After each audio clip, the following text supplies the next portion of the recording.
ಯುಕ್ರೇನ್ನ ರಕ್ತಸಿಕ್ತ ಯುದ್ಧ ಸದ್ಯದಲ್ಲೇ ಕೊನೆಗೊಳ್ಳುತ್ತೆ ಅಂತ ರಷ್ಯಾ ಅಧ್ಯಕ್ಷ ವ್ಲಾಡಿಮಿರ್ ಪುಟಿನ್ ಜಗತ್ತಿಗೆ ಶಾಂತಿ ಸಂದೇಶ ಕೊಟ್ಟ ಕೆಲವೇ ದಿನಗಳಲ್ಲಿ ರಷ್ಯಾ ಇಡೀ ವಿಶ್ವವೇ ಬೆಚ್ಚಿ ಬೀಳಿಸುವಂತಹ ಕೆಲಸವೊಂದನ್ನು ಮಾಡಿಬಿಟ್ಟಿದೆ. ತನ್ನ ಪರಮಾಣು ಪಡೆಗಳನ್ನು ಆಧುನೀಕರಿಸೋ ಭರದಲ್ಲಿ ರಷ್ಯಾ ಮಂಗಳವಾರ ಅತ್ಯಂತ ಶಕ್ತಿಶಾಲಿ ಹೊಸ ಖಂಡಾಂತರ ಬ್ಯಾಲಿಸ್ಟಿಕ್ ಕ್ಷಿಪಣಿಯ ಪರೀಕ್ಷೆಯನ್ನ ಮಾಡಿದೆ. ರಷ್ಯಾ ಪರೀಕ್ಷೆ ಮಾಡಿರೋ ಈ ಪರಮಾಣು ಶಸ್ತ್ರಸಜ್ಜಿತ ಕ್ಷಿಪಣಿಯ ಹೆಸರು ಸರ್ಮತ್. ಆದರೆ ಪಾಶ್ಚಿಮಾತ್ಯ ದೇಶಗಳು ಹಾಗೆ ಅಮೆರಿಕ ಇದನ್ನ ಸೈತಾನ್ 2 ಅಂತ ಕರೆದಿದೆ. ಸೋವಿಯತ್ ಕಾಲದ ಹಳೆಯ ವೊಯವೋಡಾ ಕ್ಷಿಪಣಿಗಳನ್ನು ಬದಲಿಸೋದಕ್ಕೆ ಇದನ್ನ ರೆಡಿ ಮಾಡಲಾಗಿದೆ. ಪುಟಿನ್ ಅನೌನ್ಸ್ ಮಾಡಿರೋ ಪ್ರಕಾರ ಇದು ಪ್ರಸ್ತುತ ವಿಶ್ವದಲ್ಲೇ ಅತ್ಯಂತ ಶಕ್ತಿಶಾಲಿ ಮತ್ತು ವಿನಾಶಕಾರಿ ಕ್ಷಿಪಣಿ. ಪಾಶ್ಚಿಮಾತ್ಯ ದೇಶಗಳ ಯಾವುದೇ ಕ್ಷಿಪಣಿಗಿಂತ ಇದು ಬರೋಬ್ಬರಿ 4 ಪಟ್ಟು ಹೆಚ್ಚು ಶಕ್ತಿಯನ್ನು ಹೊಂದಿದೆ.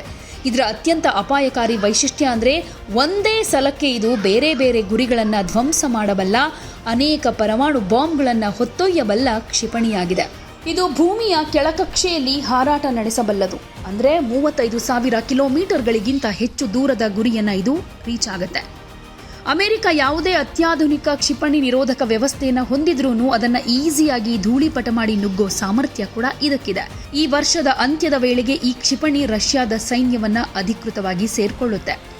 ಕಳೆದ ಶನಿವಾರವಷ್ಟೇ 2ನೇ ಮಹಾಯುದ್ಧದ ವಿಜಯೋತ್ಸವದ ಅಂಗವಾಗಿ ರೆಡ್ ಸ್ಕ್ವೇರ್ನಲ್ಲಿ ನಡೆದ ಮಿಲಿಟರಿ ಮೆರವಣಿಗೆಯಲ್ಲಿ ಮಾತನಾಡಿದ ಪುಟಿನ್, ಉಕ್ರೇನ್ನಲ್ಲಿನ ಹೋರಾಟ ಕೊನೆಗೊಳ್ಳೋ ಹಂತಕ್ಕೆ ಬಂದಿದೆ ಅಂತ ಹೇಳಿದರು.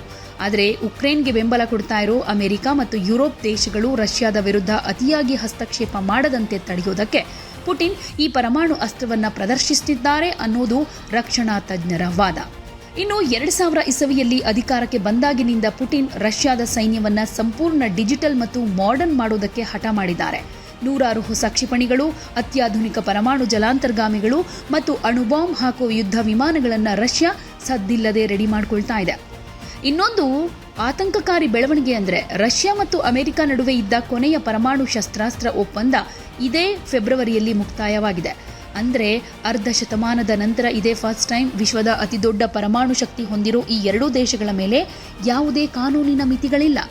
ಇದು ಜಗತ್ತಿನಲ್ಲಿ ಮತ್ತೆ ಅಣು ಅಸ್ತ್ರಗಳ ರೇಸ್ ಶುರು ಮಾಡೋ ಭಯವನ್ನ ಹುಟ್ಟಿಸಿದೆ ಅಂತಾನೆ ರಕ್ಷಣಾ ತಜ್ಞರು ಹೇಳ್ತಾ ಇದ್ದಾರೆ. ಯಾವುದೇ ಸುದ್ದಿಯ ಅಪ್ಡೇಟ್ ಅನ್ನ ಮಿಸ್ ಮಾಡ್ಕೊಳ್ಬಾರ್ದು ಅಂದ್ರೆ ಈಗ್ಲೇ ಒನ್ ಇಂಡಿಯಾವನ್ನ ಸಬ್ಸ್ಕ್ರೈಬ್ ಮಾಡಿ. ನಿಮಗೆ ಬೇಕಾದ ಭಾಷೆಯಲ್ಲಿ ಎಲ್ಲಾ ಸುದ್ದಿ ತಿಳಿಬೇಕು ಅಂದ್ರೆ ಒನ್ ಇಂಡಿಯಾ ಆಪ್ ಅನ್ನ ಡೌನ್ಲೋಡ್ ಮಾಡ್ಕೊಳ್ಳಿ.